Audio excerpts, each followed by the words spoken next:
Hello and welcome to another Dolphin Financial Radio Show. My name is Dan Wendell, owner of the Dolphin Financial Group, and today's topic is long-term care.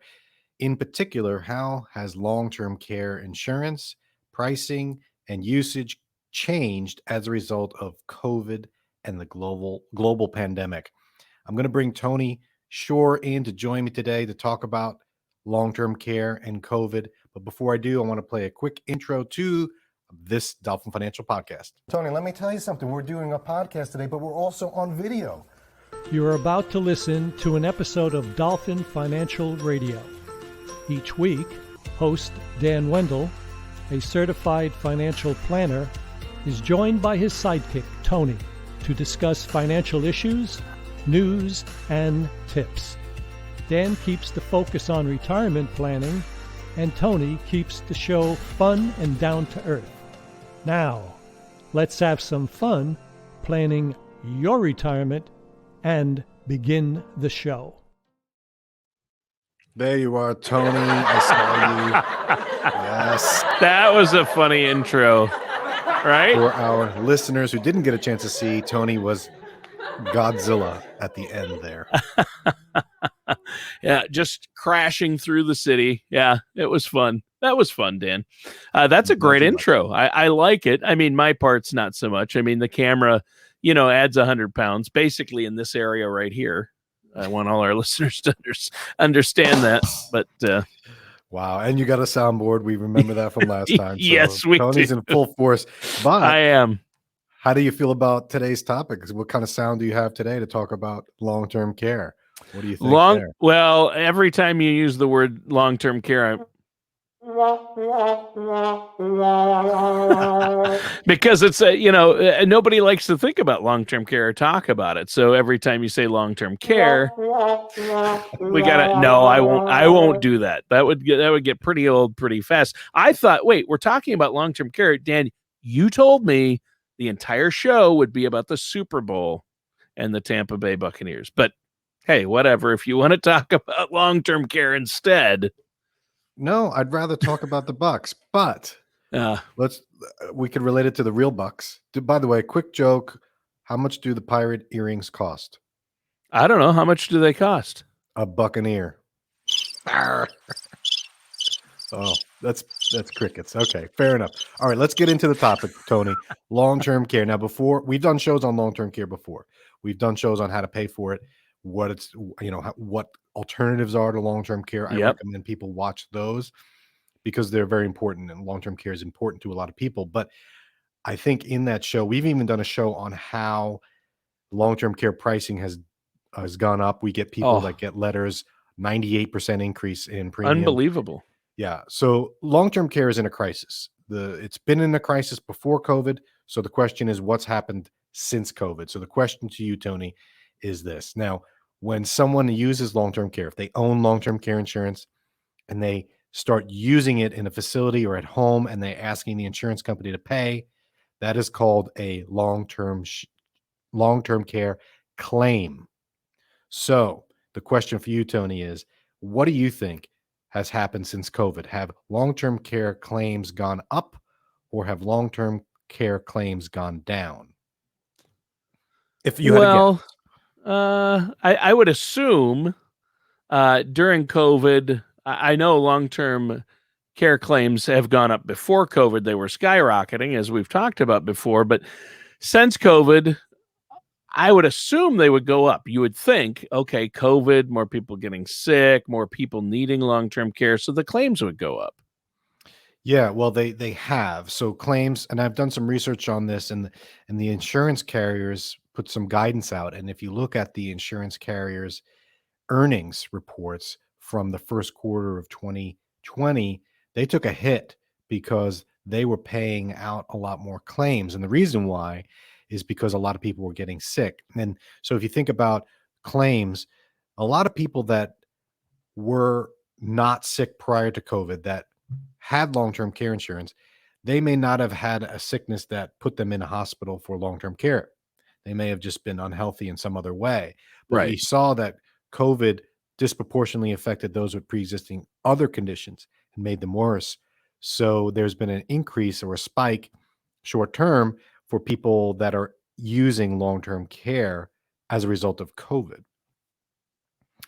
However, Interesting. and there was a stat, and I'll look it up. I saw this in the past. There was that they call a spousal effect on long-term care, and that is if your spouse goes into a facility or needs home health care for whatever reason, you are 3 to 4 times more likely to use a long-term or make a long-term claim yourself Mm, within that next year. So if your spouse starts to need it, studies prove that you're going to need it wow. more likely the next year, which, Wow. which is interesting. So we might see some lingering effects off of people using long-term care now. Yeah. Yeah. And they say 2 out of 3 people are going to need long-term care. So, Right. Well, yeah, exactly. Long-term care is something that certainly is something that a lot of people need. No one yeah. wants to buy long-term care Right. because it's like one of those things that you buy without ever, ever wanting to use it. But statistics do show that as you get older, you're going to need long-term care in some fashion. That's why a lot of people say, "Well, give me long-term care, give me insurance. I want it," but not everyone can qualify. Which brings another point. Well, I'll wait. I'll wait on that one, Tony. I'll get to that one later. Okay. Um, so yes, long-term care has increased in terms of usage, but what's going to happen is it's going to balance out later. So there's a spike right now in people using long-term care, and that might increase it in the short term, but that means they won't be as many using it in the long term. From what we can tell, this is still an unknown. But one thing that is kind of morbid to think about, but that's really beneficial for the long-term care insurance carriers is deaths have disproportionately hit long-term care facilities in this country. Yeah. Yeah, And that's when where a lot of the COVID deaths are happening. So there's not long-term care. Usually it's 2 to 3 years on average. People need long-term care. But I guess that number's gone way down, hasn't it? well, yes. So the number of people that were using long-term care that actually died has increased dramatically as a result of COVID. So what's happened is those payouts, the insurance companies paying for those long-term care policies because they're being used, they no longer have to pay for those policies because that person has died. So they're not using services anymore. So that has, in effect, improved the financial situation of Mm, these long-term care insurance carriers. So their guidance going forward is actually better than they expected as a result. So while they have lost some revenue because more people are going in and they're paying out, they've actually increased or balanced that out by the number of people dying. yeah. Yeah, so they don't have to pay as long. But for the facilities themselves, assisted living facilities, long-term care facilities, nursing homes, I think the COVID overall has hurt them. Number one, it's harder to maintain employees, and people aren't staying there as long, obviously. So that's Right. a sad part of it too. With your family, you have several family members that are involved in long-term care facilities.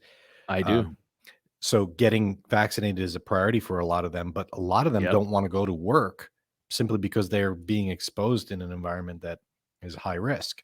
Yeah. So I get it. I get it. And there's going to be a huge demand for long-term care facilities. Home health care is going to be in Right. demand because the trend has been and is even more so now. People do not want to go to long-term care facilities. Right. People do not want to send their parents to a long-term care facility. So they're taking that burden on at home. Yep. And that has been a trend in general because no one wants to go to a nursing home. Right. But COVID has created a situation where people are even less inclined to send their parents to Yeah. a nursing home. Yeah. It's But when they tough. realize the cost, the actual time and energy and money that goes into taking Mhm. care of a loved one, it's going to increase the demand for long-term care for sure. It is in the future. I think once we get the COVID thing wrapped up, and like I had mentioned to you earlier, and I'll let the listeners know, my wife, my 2 oldest children, my daughter and my son, all work in the assisted living area. And so, and my wife and or my daughter and my son are on the front lines, you know, they're CNAs and help out there. And they've got the vaccine and they're more than happy to work and they've had no issues with it. But you're right. I mean, in the short term, it's been tough. Up until COVID, I think assisted living, you know, the costs were going up and these facilities were so full, they just keep building more and more and more. But COVID has really slowed that down, as you mentioned. And so long-term care is a big deal, Dan, and it's so expensive. And like you said, a lot more people are looking at home health care or taking care of their elderly. It is a lot of work, though. I mean, it's they need full-time care. And Yeah, so it's a I lot think of people work. do realize, like you said, I think that's a great point, Dan. People realize how much is involved. And I think it's great. People should want to take care of their families.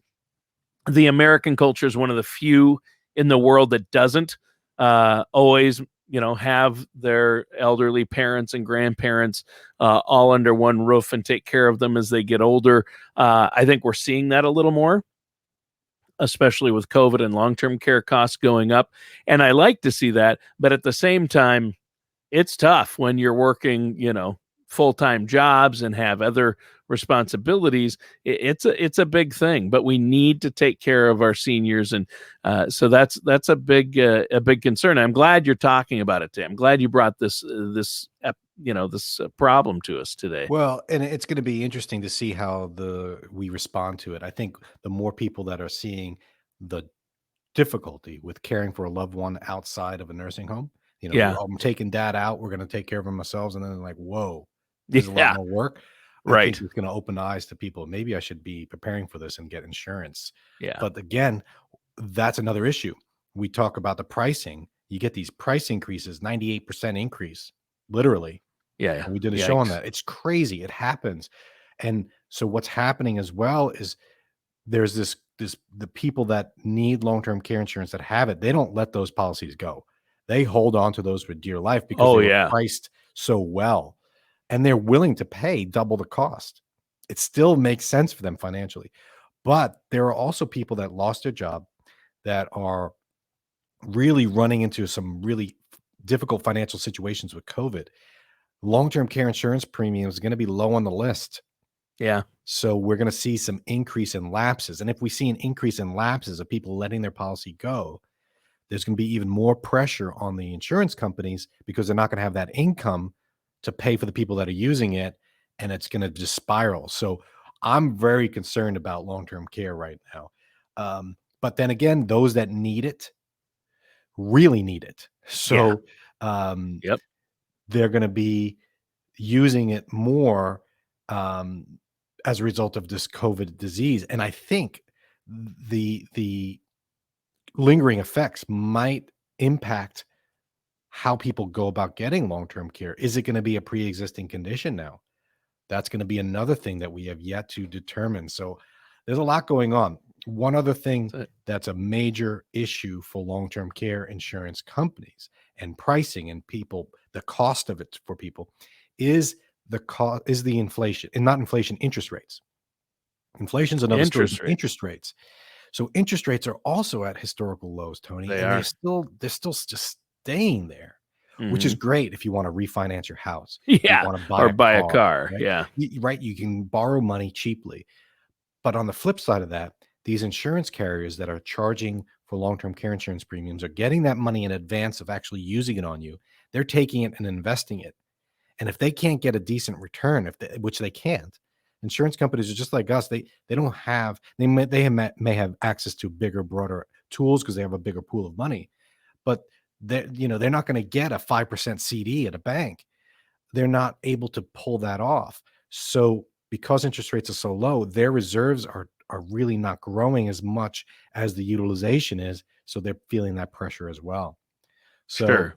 I think there's going to be some issues with long-term care, but in overall, and what I'm read, the increase in deaths, which is a reduction of usage, is been balanced out by an increase of usage due to COVID. And at first, the insurance industry thought it was going to be a major problem, and they were predicting that with their earnings reports and projections, saying we're in trouble. but it's kind of balanced out a little bit. And in fact, most of the insurance companies have actually reduced their expectation for outflow going forward. Hmm. So Interesting. it kind of balanced out. There was talk that this could be a 200-year event. It's like in Tampa when we have the 200-year flood. It's never Sure. going to happen. Well, it happens, right? It does happen. So this Yeah. was kind of an event that would happen. One thing though, Tony, I know you don't like insurance companies, right? Well, yeah, I mean, I see their profits, and you pay in each month, and a lot of times you get nothing for all that, and they raise their rates, yet they have record profits. So that's where I have problems with insurance companies. Well, don't feel bad for them, which I know you don't, because I don't feel bad for the insurance companies. one of the That's things for that sure. one of the things that's happened is more people are dying earlier than expected, which is putting some pressure on their life insurance side of things. So they're Ah, I paying out see. more in life insurance claims. That's true. That's true. But you're talking about the impact it's having on insurance companies and the impact on assisted living facilities. But what about us Yeah. and the long-term care costs, the craziness? There are other solutions other than having a long-term care policy to help us pay for long-term care insurance, correct? I mean, That's right. I did and I'd rather point people to watch that video. I think we call it the 5 or 4 ways to pay for long-term care insurance. yes, we've And talked one about of that. Yep. the takeaways, spoiler alert, I think getting the children to pay as a collective for their parents' long-term care policy is the way to go. Yeah. But Let's that's, get your boys on pie in right the now. sky. Are the boys home? Can you The bring them boys, in actually, what you will and see at ask the them if end, they're going to pay for your long-term I got care? another surprise for you, Tony. We had the intro video. I got an outro video that is gonna feature my twin boys. Oh, So, that's yeah, a awesome. little spoiler alert there too. Yeah. Maybe their So, paper route money or their allowance money. Maybe they can start pooling that now and investing it yeah, with use. Peter's pressure washing money is gonna go right out to pay for long-term care for me. I don't know if that's a tough sell. That's a tough sell. Yeah, I think so. But you're right. How is it impacting us? So it's going to probably increase costs because the cost to care for people in a long-term facility with new techniques and safety protocols is higher. More people are using it earlier, so the pressure on the long-term care insurance carriers is going to increase. So there's going to be a higher demand. Whenever there's a higher demand for a service like long-term care, the prices go up. And the prices are gonna go up for home healthcare aides because and you try and find some in this world. It's really tough. So I think this is a negative for the end user. Also, getting a new policy, long-term care policies are underwritten, so you have to kick your tires. I think they're gonna start looking at, did you have COVID? Maybe you're gonna pay extra because you have underlying conditions now that we don't know about. So I think overall, there's gonna be a major pressure on the long-term care insurance industry. They're already struggling as it is, so we could see a complete collapse here, Tony. Oh, I'm not hoping for that, yeah. but I think it could be a major collapse, and I think I don't think this is a good scenario for anybody. I don't think the COVID Yikes. crisis has helped us in any way Well, when it comes to no. long-term I mean, care. it's hurt everything across the board, and this is no exception. And I want to throw this out there because you've pointed this out to me before, and it's something before I started working with you I had never thought about. But for those listening, thinking about long-term care, well, I'm going to be older, I'll have Medicare. Medicare does not cover long-term care, correct? That's right. Yeah, that's a Yeah. very common misconception. Thanks for bringing that up. Medicare does not cover long-term care.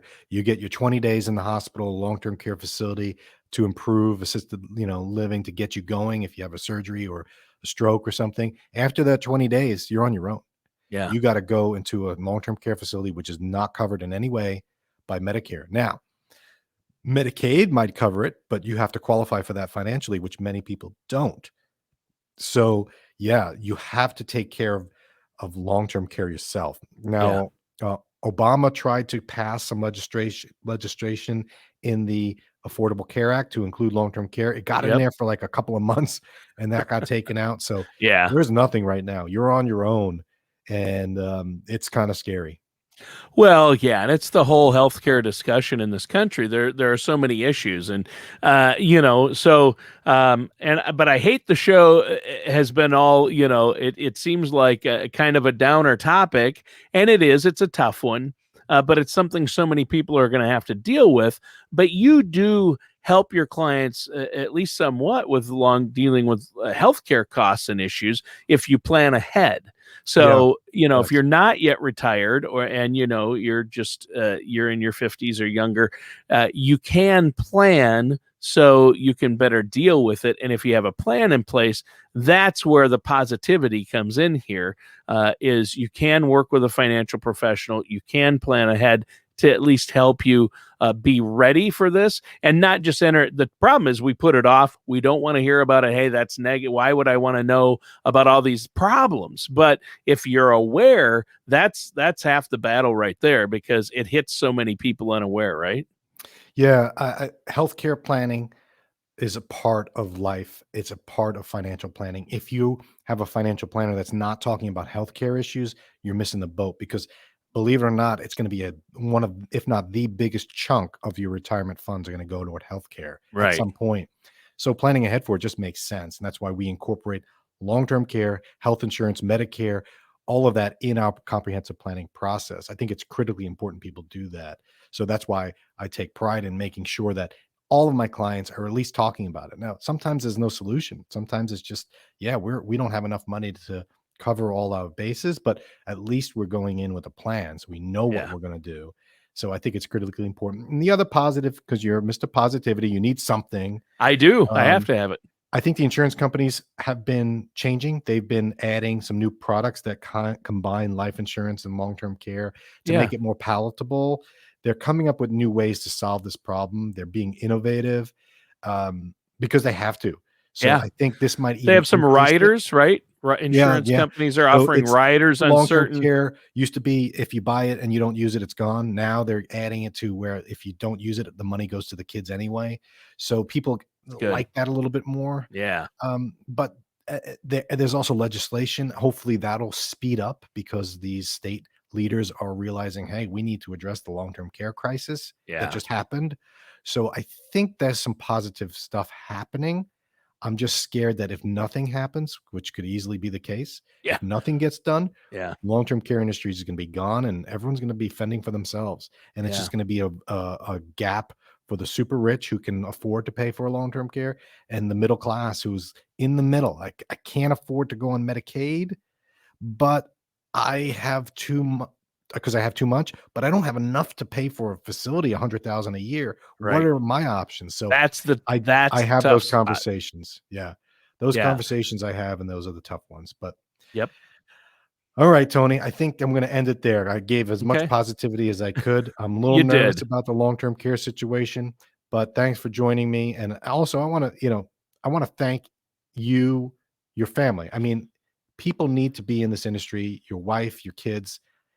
It goes without saying, the first line of defense is the healthcare professionals. And I don't think I've ever thanked them for it, but pass on my thank you to them. I will. Yeah, and that means a lot. And my son Adam and my daughter Allison, they want to maybe go into Adam's for sure going to be a PA and go into healthcare. So he's been a CNA, and some of the things they have to do and deal with, it's not easy. I mean, it's tough, when people get old, they need help doing everything.